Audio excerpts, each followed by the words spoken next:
Hey everyone, welcome to another episode of Live with Virginia NORML. I'm J.M. Padini, the Development Director for the National Organization for the Reform of Marijuana Laws, and the Executive Director of the State Chapter, Virginia NORML. It's Friday, February 4th, 2022, and we are in the middle of the Virginia General Assembly session. Hey Sherry, hey Amy and Ryan, good to see you all here. I hope you all have been keeping up with what's happening, but in case you haven't, we're going to talk about all things cannabis in the Commonwealth, including what happened with those bills in session this week. I know a lot of you have been watching the hearings live on the Virginia General Assembly website. Encourage you to keep doing that. You're also welcome to come down to the General Assembly and be there in person for these debates, and it's been fun seeing a lot of you there. 2 weeks ago, we had the Virginia Cannabis Conference. Wow, it was huge.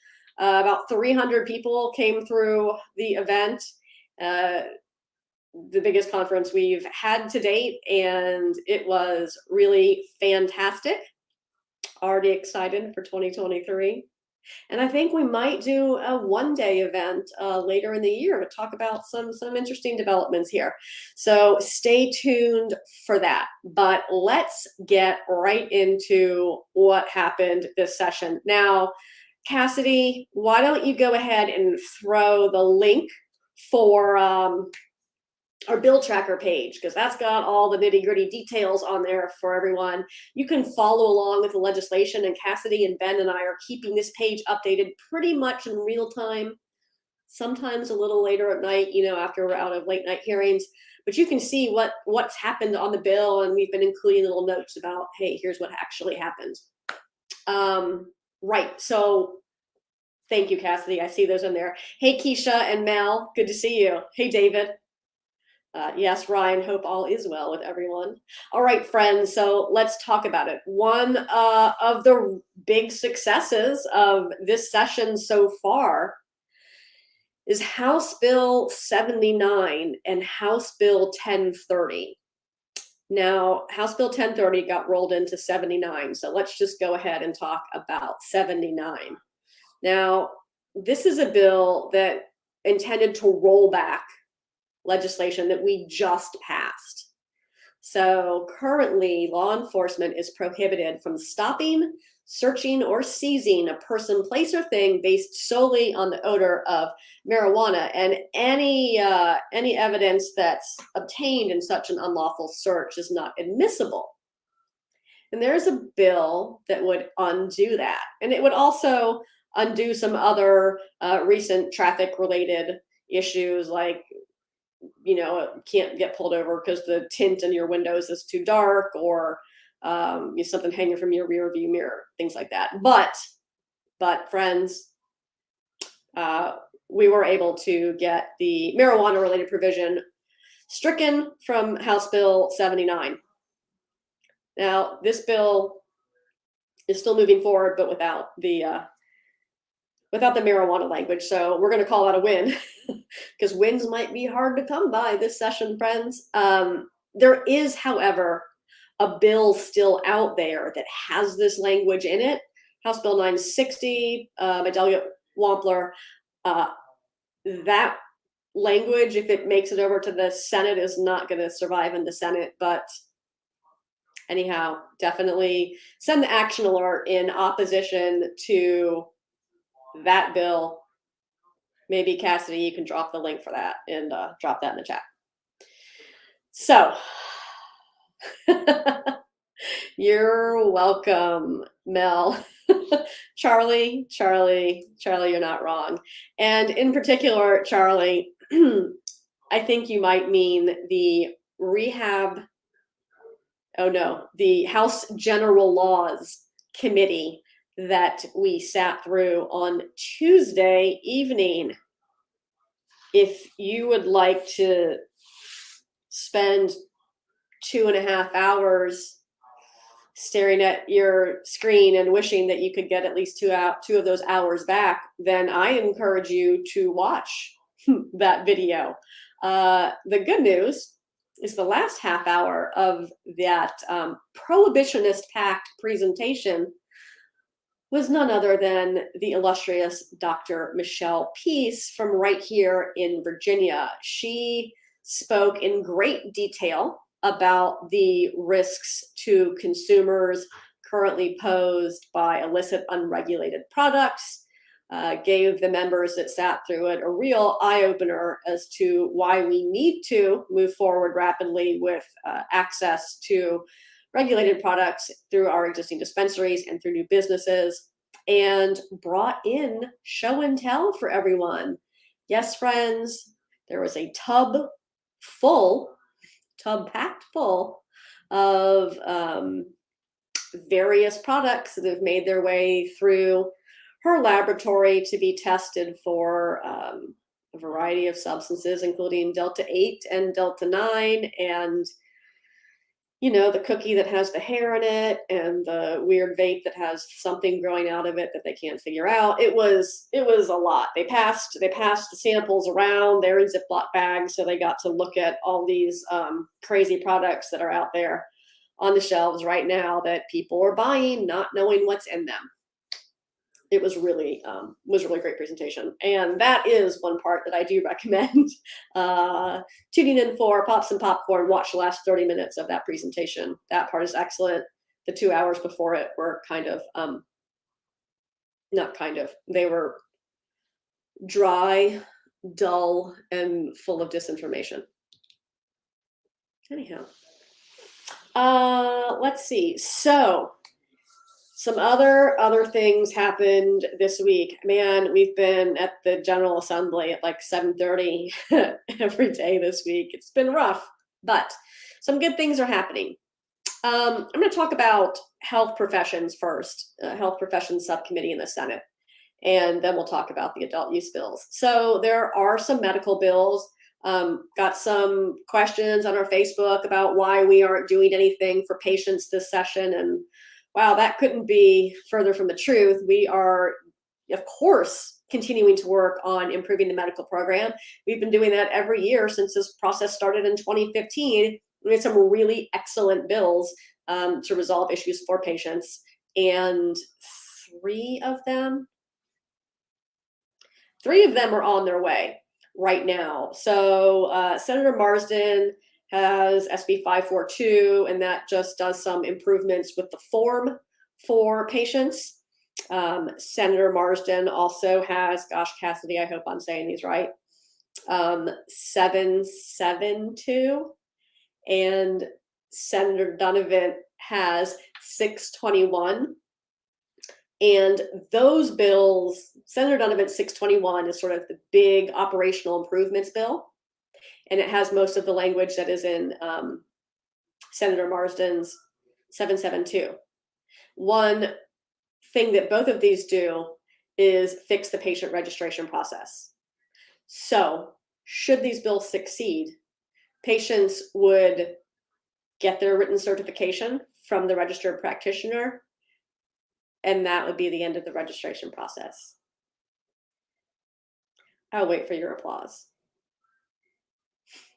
I know that a lot of you have been waiting months and months and months for Board of Pharmacy to process your registration and get you your card or your email with your number, and all of that would go away. There would be a new form, and once you got that form from your practitioner, that would be the end of it, and you'd be ready to go. Did I say it wrong, Cassidy? Did I say the wrong number? I just saw you change it to 621. Did I say the wrong number? Tell me if I did. I'm waiting for Cassidy to type the right bill number in the tracker for me. All right, so really some excellent bills. Senator Donovan's 671 is the medical bill. Senator Marsden's 772 and Senator Marsden's 542. Those bills all reported unanimously. They will make their way to the full committee and to the floor, and will likely remain uncontested and sail through on the rocket docket. So we're hoping anyhow. Now, Oh, hey, Jake, you got a question? Jake.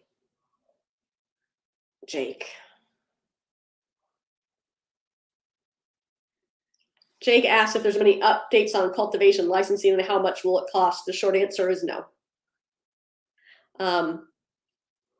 Thank you, KA. It is, in fact, awesome news on that bill. Thank you. It is. All right, friends. So let's talk about what went down this week with adult use legislation. There are a handful of bills. First, let's talk about the small one. Senator Hanger has a bill 591 that would prohibit. The intention was to prohibit animal, people, and vehicle shapes in cannabis products. And if you've read the notes on our bill tracker page, that's totally normal. That's a standard throughout the industry in the United States. Don't make products that appeal to children. But then Senator Hanger was like, hey, this should probably apply to those other weird products that are out there on shelves right now, hemp products, Delta whatever products that are out there. And so they went through all these attempts at addressing that. And they kept they're well-intended but missing the mark. So we did some work on that bill in full committee today, and it's gonna take a pop into judiciary to take a look at it there. But I think we've gotten that squared away so that any products of the cannabinoid containing variety would not be formulated in a way that are appealing to children. Pretty standard.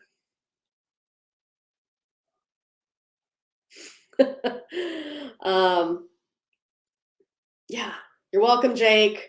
Paul wants to know, what about the MORE Act? Hey, there's an action alert for that on NORML.org/act, Paul. You should go send that right now. Hey, Brent. Yeah, Brent, that mother who testified in opposition. Yeah, that was a heartbreaking story, but I would agree.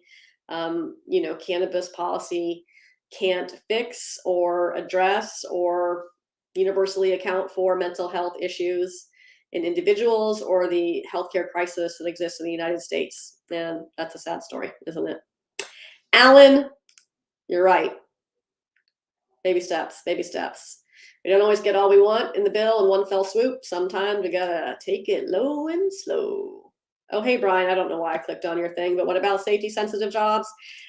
Yeah, there are limited employment protections for registered medical cannabis patients in Virginia right now.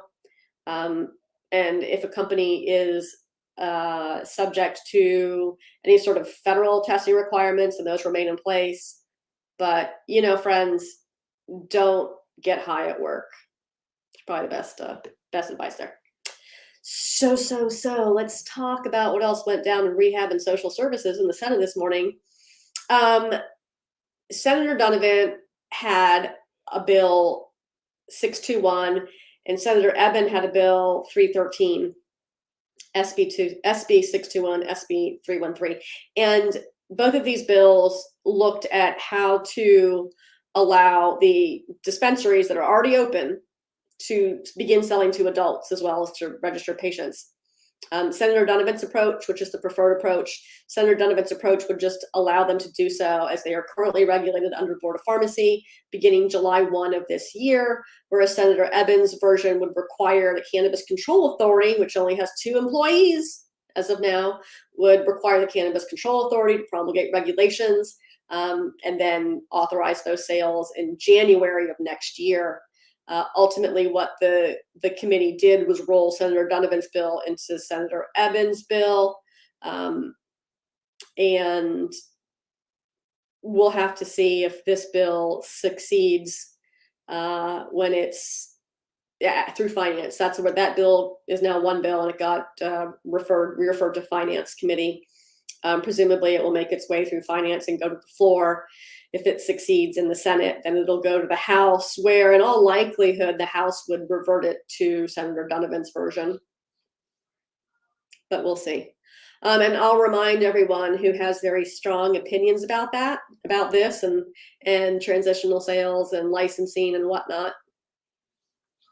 At some point, legalization has to be about the consumers. And this conversation far too often in Virginia has devolved into who gets to make a buck first or next off of them. These bills that would turn on sales at dispensaries that are already licensed, that are already operating. This is a bill for consumers. And the need for building an equitable, fair, and diverse new cannabis industry in Virginia can exist alongside and separately from the need to ensure that Virginia consumers have safe access to high quality cannabis products that are convenient and affordable. And that is NORML's mission. There are plenty of business associations out there. Happy to tell you what's going on when we know it, but we're an organization that represents public interest and consumer interests. So we do support those bills. Let's see, what else? Now the big bill is in the Senate. Anyhow, the big bill in the Senate is Senator Ebbins' 391. And this is the reenactment bill that was required by the passage of legalization in 21. And this is the bill that would deal with how the CCA moves forward with promulgating regulations to license new businesses for the adult use market. That bill did succeed in rehab, and it was referred to finance also. So if it succeeds in finance, presumably it can go to the floor from there. And if it succeeds in the Senate, it would go over to the House. Senator Kiggins had a bill in rehab this morning, SB 702, that required disclosure of past marijuana convictions by job applicants. And that bill was heavily amended. So happy to see those amendments made. All right.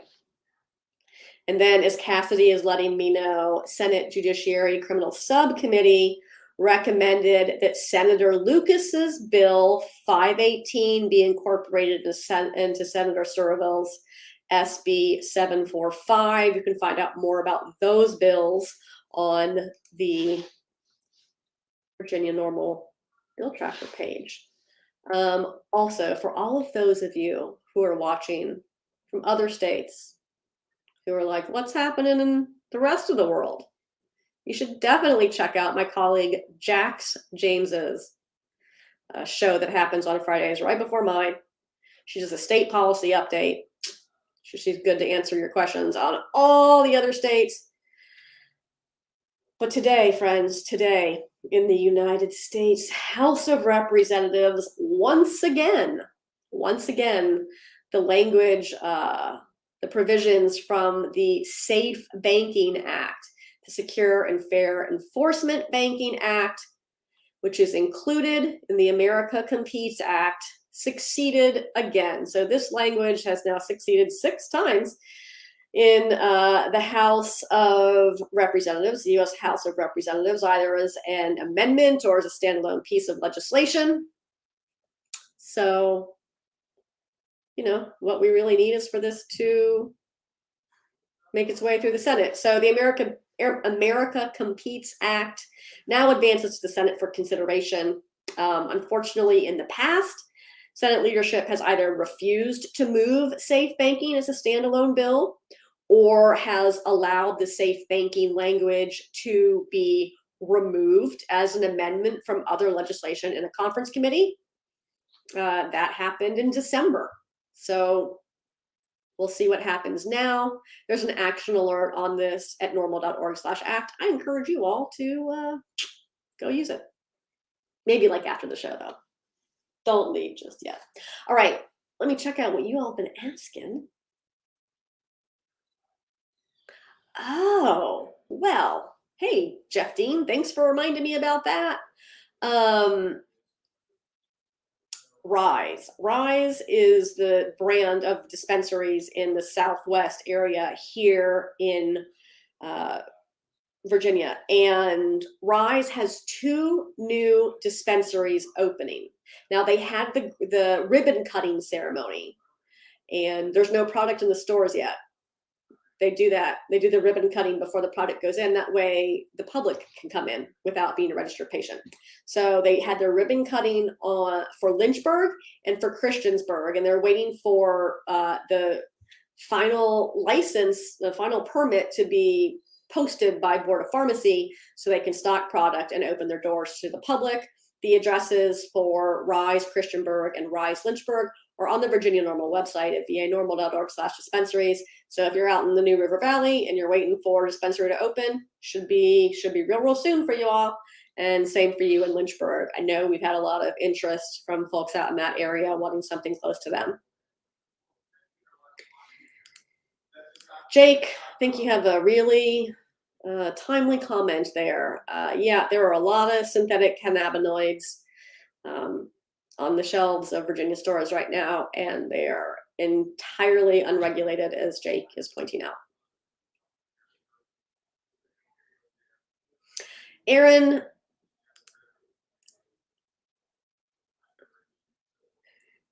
the Board of Pharmacy has a bit of a position, with Cannabis Control Authority when it comes to transitioning the medical program over to them. They are not going to be the regulators of adult use once the CCA is operational.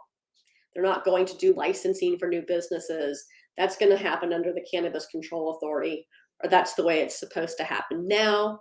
The whole intent is to move cannabis entirely away from Board of Pharmacy over to the Cannabis Control Authority. But as they are regulating those stores right now, those stores ought to be allowed to sell to you, adults 21 and older, sooner rather than later. So that would be about as much as they would have to do with it, which isn't really much. Doug, hey, thanks, Doug. You know, there's one organization out there fighting for consumers, and that's NORML.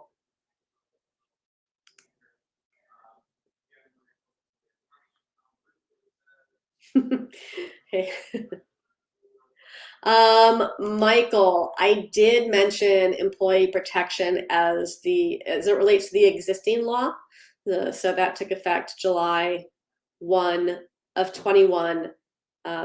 An employer may not discharge, discipline, or discriminate against an employee for their lawful use of medical cannabis pursuant to valid written certification.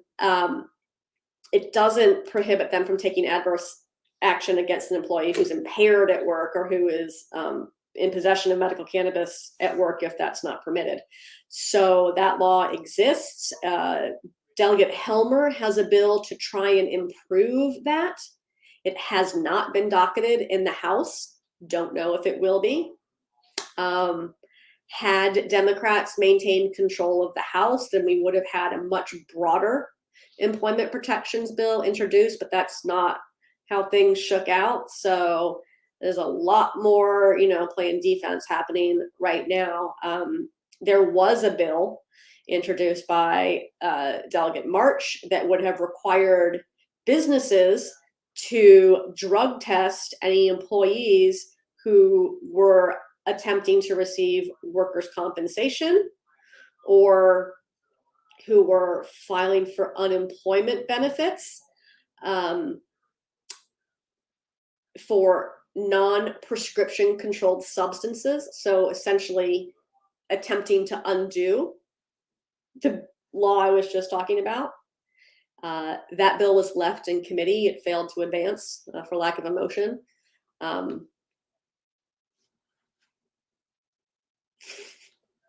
Wasn't good. Wasn't properly drafted. We'll say that. Hi, Megan. Good to see you. Thank you.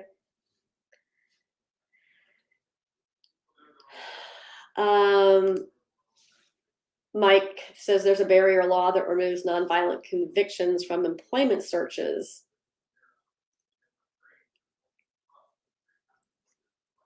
And the likelihood passing as a possible workaround for provisions for equity employment cannabis. Whew, that's a lot to unpack there, Mike.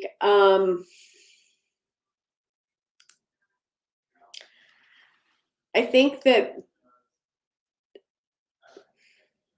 I want to demystify the legislative process for you all, and I want to deliver it in ways that are truthful, and that are transparent. And social equity has a framing issue in the Virginia General Assembly right now. Governor Youngkin is not going to sign a bill that gets to his desk that contains the word social equity. And you all are welcome to be mad at me for that, but that's not me, right? That's not my opinion. That's the simple truth of where we are. And I say it has a framing issue because we can talk about achieving these same goals of reinvesting in communities, but we have to use different language, because that language that's currently there is not palatable to Republicans in the House. It's not palatable to Republicans in the Senate. And in fact, they didn't vote for the bill in 21. You will all remember it was an entirely party line vote. So if we change the way we talk about these provisions in the bill, we stand to gain more ground that way. I'm not saying that it's right. I'm saying it's what's effective.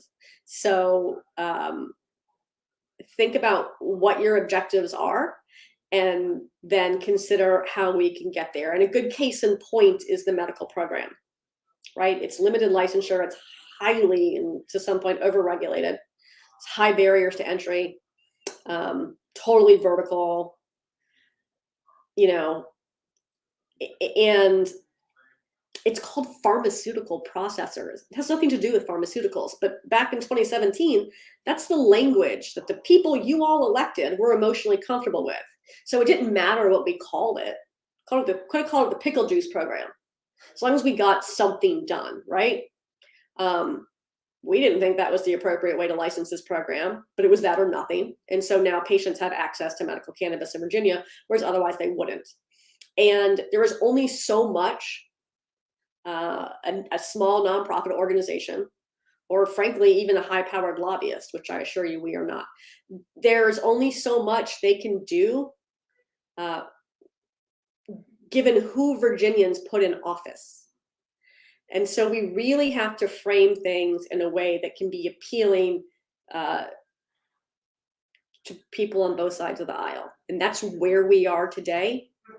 And I encourage you all to keep that in mind as we try to move this behemoth forward. So, hey Paul, I see your comment here about info on the MORE Act, and I'm sure Cassidy can find your comment and drop the action alert for the MORE Act for you.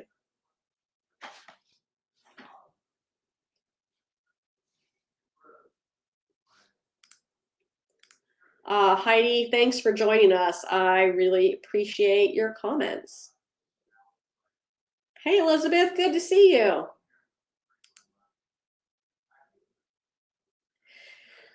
Ooh, first of all, Drunken Yoda. That's a name. Is it illegal to purchase seeds? Is it federally illegal?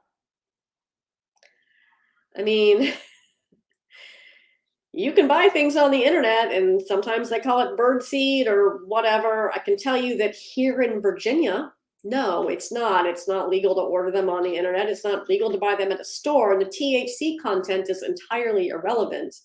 And the reason is because the definition of marijuana in Virginia includes the word seeds.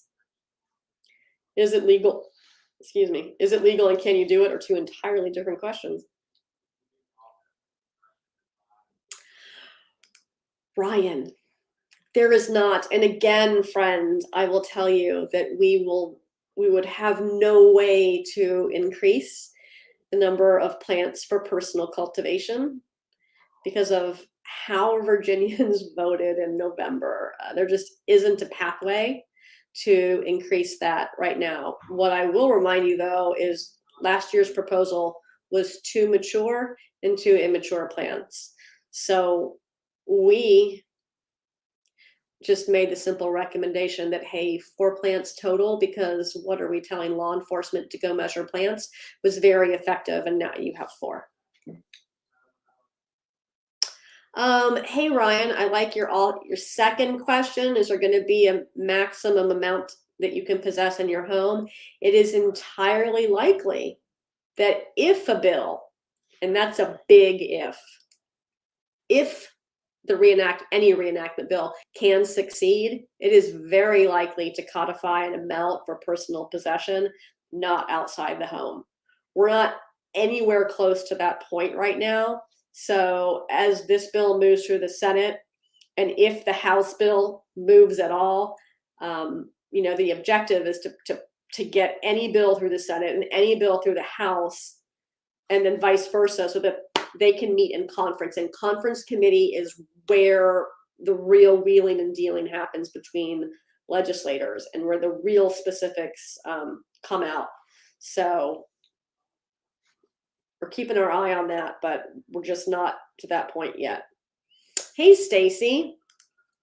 No, the state Cannabis Control Authority will not do the testing. That will be third-party, independent analytical laboratories that are licensed to perform these tests, just like we have for the medical program right now.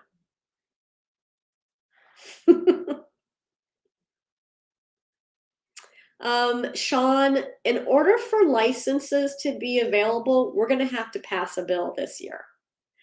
So and when would they be available? That depends entirely upon what's in that bill. Again, we're not anywhere close to determining these things because there's only one bill that addresses that moving through the Senate, and the House has not even docketed their version of reenactment yet.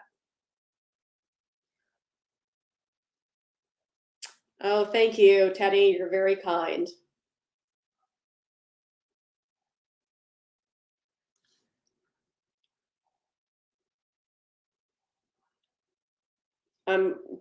Glad Teddy's got 6 plants growing in Oklahoma, as is allowed there, and I am glad to hear it for you.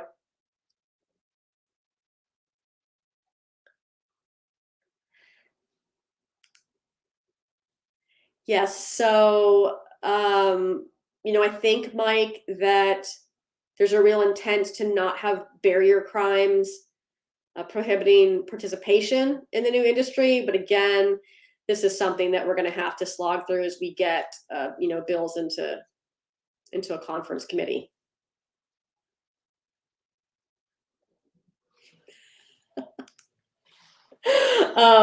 You know what, Drunken Yoda? I just enjoy saying that. Virginia law does use both marijuana and cannabis, and one of the bills that we had introduced this year is to replace marijuana in the Cannabis Control Act with the word cannabis. So that's what we're going for. We're going for at least replacing that in the Cannabis Control Act with the word that we use in the title of the act. Where can you find legal cannabis jobs in Virginia? Go to the websites for the individual companies. They all have job pages. That would be Beyond Hello is owned by Jushi, and they're in the Northern Virginia area. In the Richmond, Central Virginia area, it's G-Leaf. And the Hampton Roads area is Columbia Care. And then out in Southwest, it is Rise, which is owned by GTI, Green Thumb Industries. And Health Service Area 1's license is still embroiled in a legal battle. Kwame, thank you for bringing this up. There are multiple bills to address resentencing that are moving through the General Assembly now. Let me see if I can pull that up real quick. I should have just had the bill tracker page open. Right, those are the ones that we spoke about earlier. SB 518 and SB 745 were incorporated today, so now the bill is 745, and that I'd have to read the new posture of the bill, but it's about parole. Provides that a person is eligible to be considered for parole if a person was convicted of certain felony marijuana offenses when the offense was committed on or after January 1, 1995. So there are some bills moving through. There are 2 House bills as well by Delegate Coiner. Those are in the Courts of Justice Committee in the House, but they haven't been docketed yet. I think next week I think maybe Monday is the first day they might possibly be docketed. I haven't seen that docket for House courts though on Monday yet because I've been doing this. But Delegate Coiner's HB 280 would create a process for persons convicted of felony marijuana related offenses committed prior to July 1, 21, who are still incarcerated or in community supervision, may receive an automatic hearing to consider modification. So, got some bills moving on that. Kwame and Delegate Coiner and Delegate Scott have been doing lots of work on that. So definitely reach out to those offices. Hey, Alan's right. Thank you, Alan, for reminding me. Can I make it show your comment? Mississippi became the 37th state, if you count that way. Mississippi just legalized medical cannabis. So congrats, Mississippi.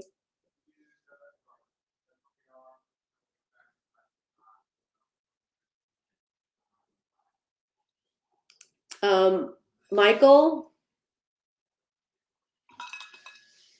Yeah, that's a great question. We're trying really hard to advance this legalization legislation, and we're still pretty early in the process. So, you know, if the bill is in the right posture, then the governor has indicated that he would sign it, and that in fact he, like Speaker Gilbert, says we must do something. And that isn't very true. We absolutely should do something. But the bill is going to have to be in a posture that is palatable to both Democrats and Republicans. And that is a really hard piece in the valley to find, friends. It's going to be really difficult. We're going to keep on keeping on, though.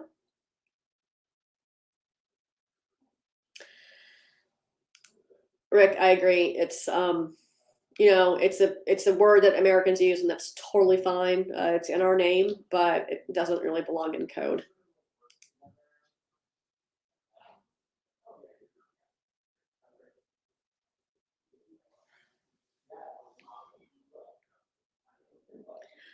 Teddy, we do have a medical cannabis program here in Virginia, but we do not specify what type of seed to sale tracking program companies can use. They can use whatever seed to sale tracking program they want, as long as it's legitimate.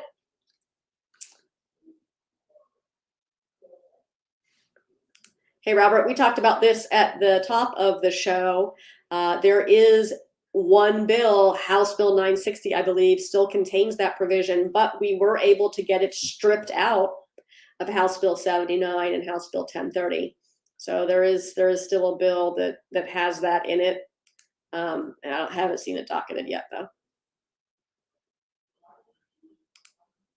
Rick, yes, I was actually speaking with the representative from Last Prisoner Project this morning before Senate Rehab Committee.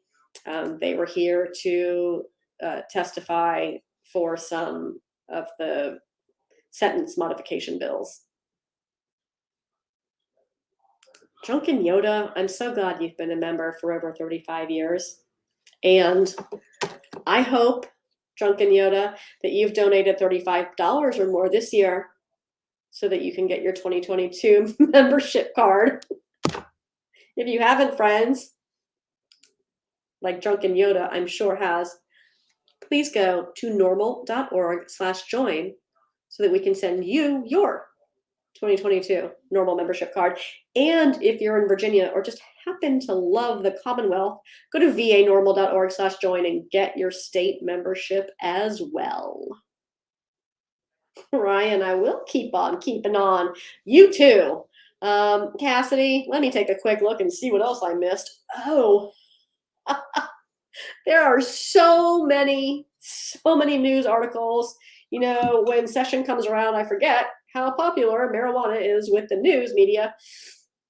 Wow, there's a lot of articles here, Cassidy. I do want to tell everyone to take a listen to Pod Virginia's episode that I did with them called Hazy Future for Legal Cannabis.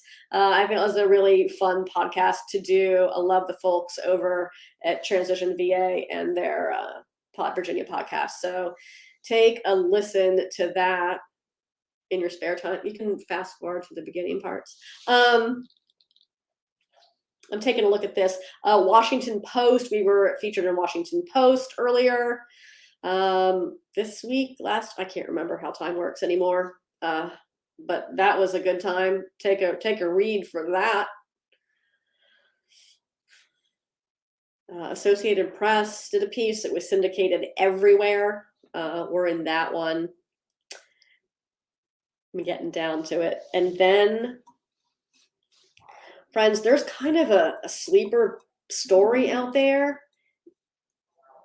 You should go read it. Ned Oliver at the Virginia Mercury did an investigative piece and spoke to Dr. Peace, who has tested, I think, 66 of these unregulated products out there.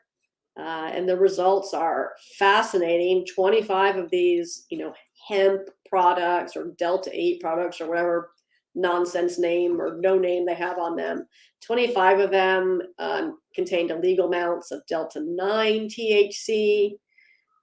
22 claimed to contain THC, but contain almost no cannabinoids, legal or not. 19 had less total THC than advertised, and one was a Delta 9 THC product, apparently manufactured in a state where sales are legal, with a Delta 8 sticker placed on the packaging. This article is very in-depth. I really encourage you to read the Virginia Mercury piece, just so you can see what's in there. And the sort of part of the headline gets cut off when it displays on mobile, and I think that if people could see the whole headline, they'd be clicking on it more. So definitely take a read at that one. Oh, look, here's some person trying to sell in our live stream. Not today, buddy.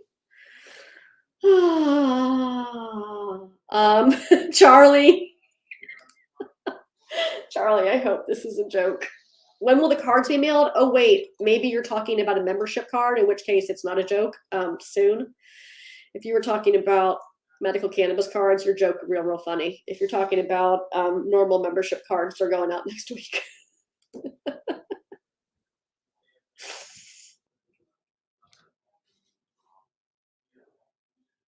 Oh, hey, Michael, thanks for sharing that. Thank you for sharing that.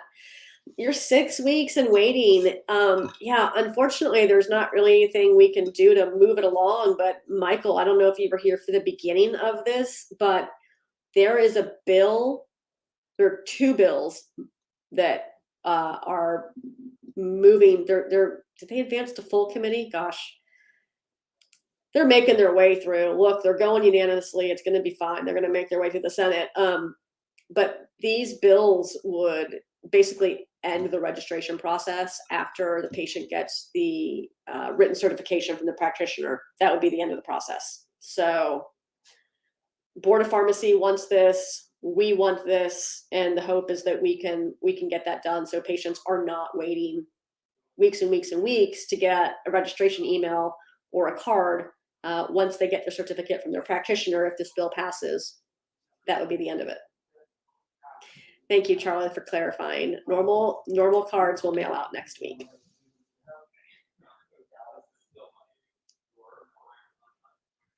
Maybe a lapel pin. We have lapel pins, Eddie. I think maybe if you said something earlier, I missed it. Adam, I'm sorry that you've been waiting. Don't worry, we're going to send your card. Or maybe if you've been waiting for Board of Pharmacy, then they're going to send your card. Bummer if you've been waiting for your medical card since November.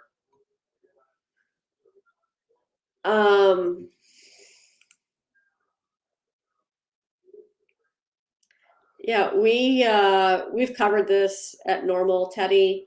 There are some preclinical studies that demonstrate efficacy of acids, cannabinoids in acid form. It's not the same as a human trial, and it's not the same as cannabinoids in the form that humans typically consume them. But I guess it's interesting. Yes, on Capitol Hill, like Schoolhouse Rock, absolutely. Oh, Adam, I'm sorry, you're still waiting for Board of Pharmacy to get that. Oh, hey, Eddie. Yeah, we do memberships every now and then with lapel pins. Yeah, I just did one for NORML a couple months ago. We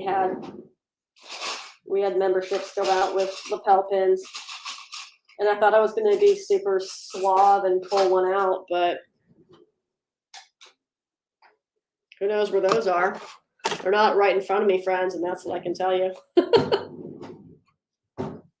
Do I know of any blind studies that might be occurring? Yeah, listen, Eddie, there are there's over 35,000 entries on PubMed.gov that deal with cannabis or its constituents. There are a lot of studies out there, friends, and if you would like to read about them, you should order this book. You can order clinical applications for cannabis and cannabinoids both through the Virginia NORML Facebook shop and through store.norml.org. And if you want to get the ebook version, it is available in the Kindle store on Amazon. This is the best book out there. I might be a little biased, but it is the best and most complete book that reviews the recent scientific literature on cannabis and cannabinoids.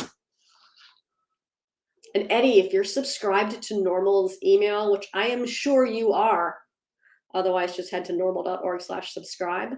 You're going to get every Thursday in your inbox an email that has the top stories in cannabis information, including policy and science. So make sure you're signed up and then you'll know. Robert, thank you. You're so kind. Jennifer, thank you. Appreciate you all. Yeah, there are all kinds of studies out there, Eddie, and we, Paul Armentano at NORML reviews just so many studies every week, and then and writes about them on the NORML website, and then we kind of pick the top ones to send out for the week every Thursday. Whew. Hi, Jim Paul from Indiana. I hope you are a member of Indiana NORML. Those are great people in Indiana NORML. And if you aren't Jim Paul, I hope you connect with them. All right, friends, this has been delightful. And this has been a very long broadcast. But thank you to all of you who hung in with me, or those of you who are watching after the fact. If you are not yet a member of NORML, please join. Scoot right over to norml.org/join. If you would like to be a member of Virginia NORML, you should definitely do that too at vanorml.org/join. And if you're in any other state and you're looking for your NORML chapter, go to norml.org/chapters and find them there. If you have any questions, you can shoot us an email at chapters@norml, that's NORML.org. We'll connect you with your chapter wherever there is one. And if there isn't, we'll help you start one. All right, friends, I hope you have a wonderful weekend. I'll be back here next Friday at 4 p.m. unless I'm stuck in a committee testifying on behalf of responsible consumers like you. Have a great weekend, and I'll see you soon.